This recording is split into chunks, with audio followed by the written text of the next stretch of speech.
ఈరోజు మనం అకౌంటబిలిటీ గురించి మాట్లాడుకుందాం. 2-3 రోజుల నుంచి అకౌంటబిలిటీ అని మాట్లాడుతున్నారు చాలామంది మేధావులు. అసలు అకౌంటబిలిటీ అంటే ఏంది? బాధ్యత వహించడం. బాధ్యత వహించలేదా గవర్నమెంట్? బాధ్యత వహించింది కదా. ఇప్పుడు ఎవరైతే ఆ టీచర్స్ తప్పు చేశారో, నీట్ ఎగ్జామ్ పేపర్ లీక్ చేశారో వాళ్ళని కఠినంగా శిక్షిస్తుంది. ఇప్పుడు జైల్లో పడేసింది. అది అకౌంటబిలిటీ కదా. ఓహో, ఎడ్యుకేషన్ మినిస్టర్ రాజీనామా చేస్తే ఇంకొకటి చెయ్యడు. సరే, శాస్త్రి గారు రైలు యాక్సిడెంట్ అయిందని చెప్పేసి రాజీనామా చేశారు ఆయన బాధ్యత వహించి. తర్వాత రైలు యాక్సిడెంట్ తగ్గినాయా? ఎన్ని రైలు యాక్సిడెంట్ జరగలేదు మనకి? నెలకోటి జరుగుతుంది.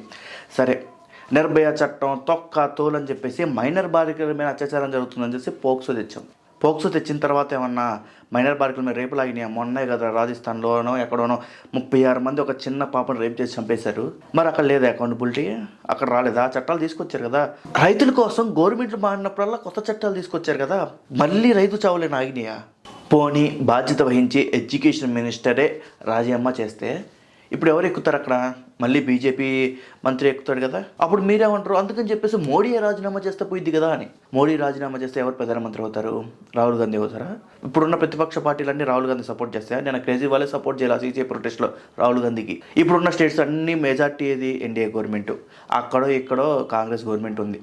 పోనీ మీరు అనుకున్నట్టే నేపాల్ లాగా, బంగ్లాదేశ్ లాగా, శ్రీలంక లాగా దేశం మొత్తం నాశనం అవుతాయి ప్రొటెస్టులతో, గవర్నమెంట్ పడిపోతే అప్పుడు ఏమైందో చెప్పనా నేను? మన దేశం అన్స్టేబుల్గా ఉందని చెప్పేసి కొత్త కంపెనీస్ ఏమి రావు. ఇప్పుడు ఇన్ని కంపెనీస్ వస్తేనే మనకు ఉద్యోగాలు దొరకట్లేదు. లక్షల మంది నిరుద్యోగులు ఉంటే రేపు అన్స్టేబుల్గా ఉంటే గవర్నమెంట్ ఏమొస్తుంది? ఎన్ని కంపెనీస్ వస్తాయి? ఉన్న కంపెనీసే పోతాయి. అప్పుడు ఏమైద్ది?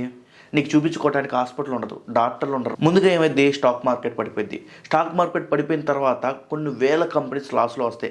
లాస్లో ఉంటే ఏమైంది? అక్కడ ఉన్న ఉద్యోగులందరూ బయటికి తరవేస్తారు. వాళ్ళు ఏమేస్తారు? అడుక్కు తింటారు. అప్పుడు ఏమవుతుంది? ఉద్యోగాల కోసం వెతుక్కుంటూ ఉండాలి. ఉద్యోగాలు ఉంటే ఎక్కడ ఉంటాయి?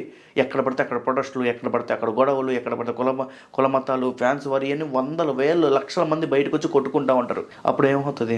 మనకి వ్యాపారం ఉండదు, ఉద్యోగం ఉండదు, డాక్టర్లు సరిగ్గా పనిచేయరు, గవర్నమెంట్ మనం సరిగ్గా పట్టించుకోదు. వేరే దేశం నుంచి మనకి హెల్ప్ చేస్తారా? చేయరు కదా. అప్పుడు ఏమైంది?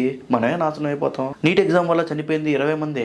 రైతులు కొన్ని లక్షల మంది చనిపోయారు ఆత్మహత్య చేసుకొని. ప్రతిరోజు కొన్ని లక్షల మంది చనిపోతున్నారు ఏదో ఒక ప్రాబ్లం వల్ల. నీట్ ఎగ్జామ్ పేపర్ లీక్ చేయడం వల్ల చనిపోవడం వల్ల ఒక బాధ అయితే, నీట్ ఎగ్జామ్ నేను పాస్ కాలేకపోయాను చనిపోవడం కూడా బాధే. అలా ఎంతమంది చనిపోయారు? 10th క్లాస్ ఫెయిల్ అయిపోయిన ఎంతమంది చనిపోయారు? నేను చెప్పేది ఏంటంటే, తల్లిదండ్రులు సరిగ్గా ధైర్యం చెప్పకపోవడం వాళ్ళు చనిపోవడానికి కారణం అవుతుంది. వాడికి ధైర్యం లేకపోవడం. ఇక్కడ రైతులు చనిపోతున్నారు, సాధారణ మనుషులు చనిపోతున్నారు, ఎంపీలు ఎమ్మెల్యేలు చేసే దారుణాల వల్ల సామాన్య జనం చనిపోతున్నారు, రోడ్లు యాక్సిడెంట్స్ అవుతున్నాయి. ఏంది ఇది? వీటన్నిటి గురించి మాట్లాడరా? ఒక నీట్ ఎగ్జామ్లో 20 మంది చచ్చిపోయారని చెప్పేసి గవర్నమెంట్ పడేయాలా? ఆర్టికల్ 370 ఎందుకు నీట్ ఎగ్జామ్లో? ఖలిస్తాన్ ఉద్యమం ఎందుకు నీట్ ఎగ్జామ్లో? అల్లా ఎందుకు నీట్ ఎగ్జామ్లో? రాముడు ఎందుకు నీట్ ఎగ్జామ్లో? గత 2-3 రోజుల నుంచి నేను చూస్తున్నా అకౌంటబిలిటీ అంటే. అకౌంటబిలిటీ అంటే ఏంటంటే, లంచం తీసుకోవడం ఎంత తప్పు, లంచం ఇవ్వడం కూడా ఎంత తప్పు. మరి ఎవరు డబ్బులు తీసుకుని ఓటేస్తున్నారు? డబ్బులు తీసుకోకుండా ఓటే.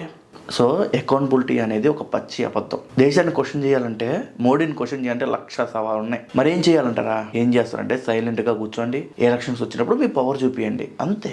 మళ్ళీ మోడీ ఈవీఎంస్ హ్యాక్ చేశాడు, లవడా చేశాడు అలా అనుకుంటే కాంగ్రెస్ 2-3 రాష్ట్రాల అధికారం రాదు, ఆపు పంజాబ్లో అధికారంలో రాదు. మళ్ళీ కలుద్దాం వేరే వీడియోలో.